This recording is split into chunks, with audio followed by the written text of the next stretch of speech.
শুক্রবার ৩২ নম্বর ওয়ার্ড পরিদর্শনে বের হয় পুর নিগমের মেয়র দীপক মজুমদার।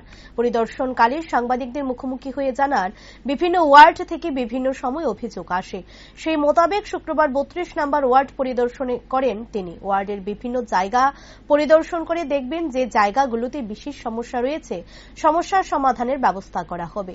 এই এলাকাবাসীর দাবি ড্রেন করার জন্য, সে অনুযায়ী ড্রেন করার পাশাপাশি রাস্তাটাকেও আরো ভালোভাবে চলাচলের ব্যবস্থা করা হবে। 25 বছরের সরকারি এলাকাগুলোতে কোনো কাজই করেনি, যার দরুন এখন অনেক কাজই বকেয়া পড়ে রয়েছে। সার্বিকভাবে বিভিন্ন ওয়ার্ডে পরিদর্শন করে উন্নয়নমুখী কাজ করার আশ্বাস প্রদান করেন তিনি।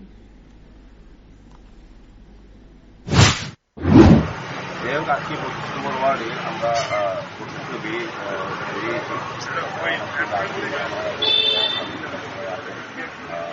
আমরা প্রতি ওয়ার্ডে বিভিন্ন সময় ভিজিট করি। বিশেষত এই এলাকার কিছু কিছু জায়গা আমরা দেখি যখন কিছু অভিযোগ আসে বা মানুষের একটা দাবি থাকে, কিংবা আমরা নিজেরাও মনে করি যে এই জায়গাগুলি কাজগুলি করা উচিত এখন।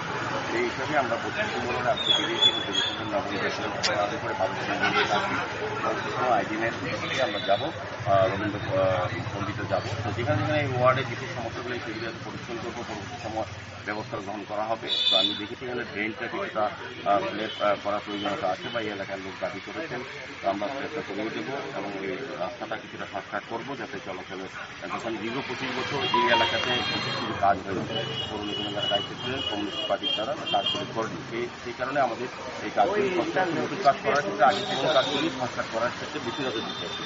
সার্বিকভাবে আমরা সারা আগরতলা সমস্ত ওয়ার্ডে বিভিন্ন সরকার বিভিন্ন ট্রেন রাস্তা করার চেষ্টা করছি।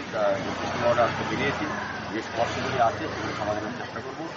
এইখানে কালবার ড্রেনের উপর স্ল্যাব দিয়ে দেবো, রাস্তাটা আমরা দেখছি এই রাস্তাটা কিছুটা রিপেয়ারিং প্রয়োজন আছে করে দেবো। আর বাকি কাজগুলি আমরা দেখবো, যেগুলি করার এখনই প্রয়োজনীয়তা আছে সেগুলো আমরা অবশ্যই করবো।